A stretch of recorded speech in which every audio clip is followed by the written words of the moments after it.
Hello everyone, आज है 22 अगस्त और आज इस वीडियो में हम बात करने जा रहे हैं पंजाब नेशनल बैंक के बारे में। देखिए, 35 रुपए के आसपास जो शेयर ट्रेड कर रहा है और कल इसके नतीजे आए हुए थे। लेट नाइट को इसके रिजल्ट आए थे क्वार्टर वन के। तो इस वीडियो में हम उन नतीजों के बारे में बात करेंगे और शेयर में खरीदारी करने का सही मौका है कि नहीं, उसके बारे में भी आज हम इस वीडियो में बातचीत करेंगे।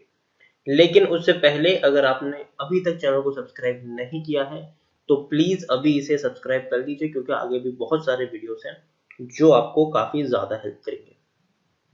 तो चलिए शुरू करते हैं। तो जैसे कि आप देख सकते हैं कि पंजाब नेशनल बैंक का जो शेयर है अभी 35 रुपए के आसपास ट्रेड कर रहा है। पिछले एक महीने की बात करें तो पिछले एक महीने में 2.5% का ग्रोथ जरूर है। इस बीच 31 रुपए तक का लो बना है और 35 रुपए तक का हाई बना है। पिछले एक साल की बात करें तो पिछले एक साल में पंजाब नेशनल बैंक में 44% की गिरावट है। 68 रुपीज के लेवल से शेयर का टूट कर नीचे आया था, 26 रुपए तक पहुंचा। बाद में एक रैली आई थी, 37 रुपीज तक शेयर पहुंचा, लेकिन उसके बाद कंटिन्यूअस प्रेशर बना इसके ऊपर और 31 रुपीज का लो बना। फिर बाद में धीरे धीरे अब तेजी यहाँ पर जरूर देखने को मिली है। पिछले 3 साल की मैं बात करूँ तो 74% की गिरावट है। 213 रुपए के लेवल से टूटकर नीचे आया है। शेयर की हालत तब खराब हुई थी जब नीरव मोदी पैसे लेकर फरार हो चुका था और बैंक की जो रेपुटेशन है उसको एक बहुत बड़ा झटका पहुंचा था उसके चलते। और हालत तब से लेकर अब तक अगर हम देखें तो कुछ खास नहीं रही है पंजाब नेशनल बैंक की। लार्ज कैप शेयर है ये, 33,830 करोड़ के आसपास का मार्केट कैप है इसका। एनएससी में देखें तो तकरीबन तकरीबन हमको 7 करोड़ के आसपास का वॉल्यूम ट्रेड देखने को मिला था कल फ्राइडे को। शेयर होल्डिंग की मैं बात करूं तो प्रमोटर के पास 85.59% की होल्डिंग है और हर कोई यहाँ पे बिकवाली कर रहा है। हर बड़े बड़े FIs, mutual fund, insurance company, हर कोई यहाँ से एग्जिट करने की कगार पर है। एफआईज के पास 1% की होल्डिंग बची है, म्यूचुअल फंड के पास 2% की होल्डिंग बची है, इंश्योरेंस कंपनी के पास 4.68% की होल्डिंग देखने को मिल रही है। देखिए, सरकारी बैंक है, बहुत बड़ा सरकारी बैंक है। प्रमोटर की बात करें तो प्रेसिडेंट ऑफ इंडिया, जिनके पास 85.59% की होल्डिंग है। हालांकि एक भी शेयर इनका गिरवी नहीं है। 26 म्यूचुअल फंड स्कीम ने अपना पैसा लगाया है। 132 एफआईएल्स भी यहाँ पर इन्वेस्टेड है। हाईएस्ट पब्लिक शेयर होल्डर की बात करें तो एलआईसी है, जिनके पास 4.26% की होल्डिंग देखने को मिल रही है। इंडिविजुअल इन्वेस्टर होल्डिंग 5.61% के आसपास देखने को मिली है। और डिविडेंड तो 2015 में इन्होंने आखिरी बार पे किया था 165% का, तकरीबन 3 रुपए 30 पैसे का। उसके बाद कोई डिविडेंड इस कंपनी ने पे नहीं किया है। नतीजे के बारे में हम बात करें उससे पहले अगर हम देखें तो टेक्निकल रेटिंग अभी भी काफी शानदार देखने को मिल रही है। रीजन है कि नतीजे थोड़े बहुत इनके बेटर आए हैं, काफी अच्छे नतीजे हम कह सकते हैं, और इसी के चलते थोड़ी सी तेजी यहाँ पर जरूर देखने को मिली। लेकिन अभी भी मैं यहाँ पर बात करूँ तो 72% लोगों की खरीदारी करने की राय है, 7% लोगों की होल्ड करने की राय है। मतलब according to Moneycontrol user 79% लोगों को यहाँ पर पॉजिटिव व्यू है। उनका मानना है कि खरीदारी का अच्छा मौका है और खरीदारी की है तो बने रहो, जबकि 21% लोगों की बिकवाली करने की भी सलाह यहाँ पर देखने को मिल रही है। अब बात करते हैं नतीजे के बारे में। तो देखिए, Q1 के बारे में बात करूं उससे पहले पिछले क्वार्टर मार्च की मैं बात करूं, Q4 की बात करूं तो मार्च 2020 में तकरीबन 600 करोड़ का इनको नुकसान हुआ था। इससे पहले 500 करोड़ का नुकसान हुआ था। और इस बार अगर हम बात करें जून की तो बैंक को 308 करोड़ का मुनाफा हुआ है। 308 करोड़ का मुनाफा हुआ है तो पिछले 2 क्वार्टर के मुकाबले काफी अच्छे नतीजे हम कह सकते हैं, क्योंकि भैया प्रॉफिट हुआ है। अब तक 500 करोड़ का लॉस हो रहा था, यहाँ पे 300 करोड़ का प्रॉफिट हो रहा है। तो पिछले 2 क्वार्टर के मुकाबले अच्छे नतीजे आप यहाँ पर जरूर कह सकते हैं। लेकिन पिछले साल अगर हम देखें तो 1032 करोड़ का प्रॉफिट था, तो उससे कंपेयर करेंगे तो 3 गुना कम मुनाफा हुआ है, 3 गुना से भी ज्यादा कम मुनाफा हुआ है, ये हम यहाँ पर कह सकते हैं।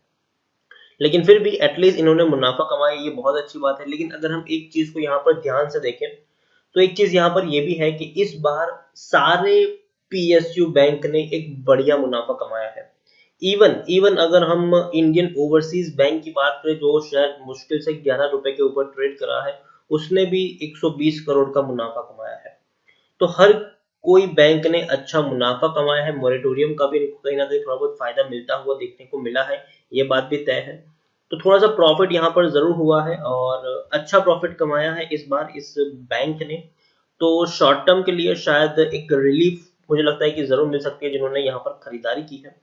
लेकिन फिर भी और फर्दर खरीदारी करना अभी भी बहुत रिस्की है, क्योंकि देखिए मैं मानता हूँ कि ग्रोस एनपीए और नेट एनपीए में सुधार देखने को मिला है, लेकिन अभी भी ग्रोस एनपीए बहुत ज्यादा है और नेट एनपीए भी बहुत ज्यादा देखने को मिल रहा है। जहां बाकी बैंकों के नेट एनपीए आपको 1 के आसपास देखने को मिल रहे हैं, वहां इसका नेट एनपीए आपको 5, 5.5 से भी ज्यादा का देखने को मिल रहा है। और ग्रोस एनपीए जहां बाकी बैंकों का आपको 6-7 का देखने को मिल रहा है, वहां पर इसका जो ग्रोस एनपीए है वो 14 के आसपास देखने को मिल रहा है।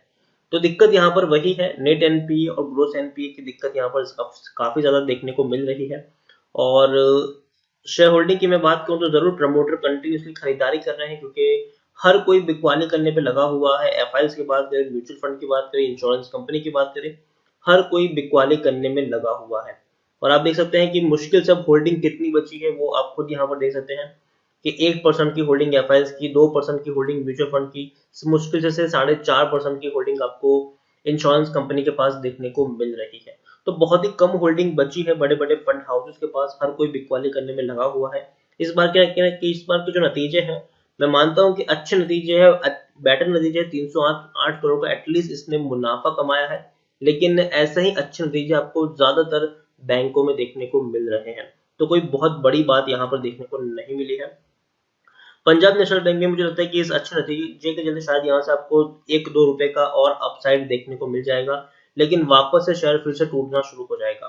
आप देख सकते हैं कि इससे पहले भी ऐसी रैली हमें देखने को मिल चुकी है पंजाब नेशनल बैंक की। अगर मैं बात करूं तो इस पैंडेमिक के बाद की, अगर सबसे पहले मैं यहाँ पर आपको दिखाने की कोशिश करूं तो आप खुद देख सकते हैं कि 26 रुपए का लो बना था, बाद में एक बढ़िया रैली आई थी, लोगों को यहाँ पर लग रहा था कि शेयर और ऊपर जाएगा, 50 रुपए तक जाएगा, लेकिन क्या हुआ, 37 रुपीज तक शेयर गया, बाद में टूटना शुरू हो गया, 31 रुपए तक पहुंच गया, फिर बाद में अभी 35 रुपए के आसपास शेयर आपको ट्रेड करता हुआ देखने को मिल रहा है।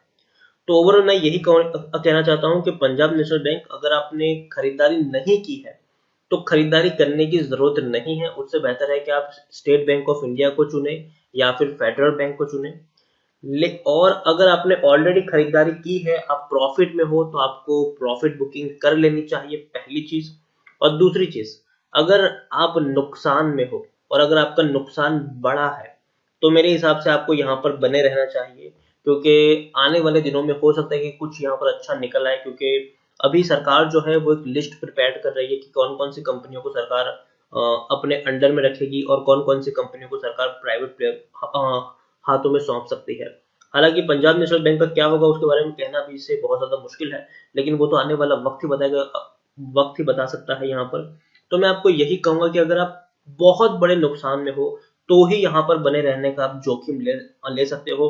अगर आप प्रॉफिट में हो तो प्रॉफिट बुकिंग करना चाहिए। अगर आपने खरीदारी नहीं की है तो अभी भी आपको यहाँ पर पढ़ने की जरूरत नहीं है।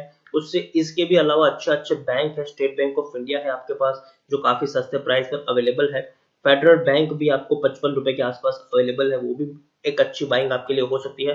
तो आप वहां पर अपना पैसा लगाएं, ना कि पंजाब नेशनल बैंक में, जिसने अब तक लोगों को सिर्फ और सिर्फ नुकसान के अलावा कुछ नहीं दिया है। और आने वाला वक्त बताएगा कि आखिर इस बैंक का क्या होगा। सरकार अपने अंडर में रखेगी तो किस तरीके से इसको रिफॉर्म करेगी, या फिर अगर किसी प्राइवेट प्लेयर को दे देगी तो किसके हाथों में जाएगा। तो वो सारी बात की बात है।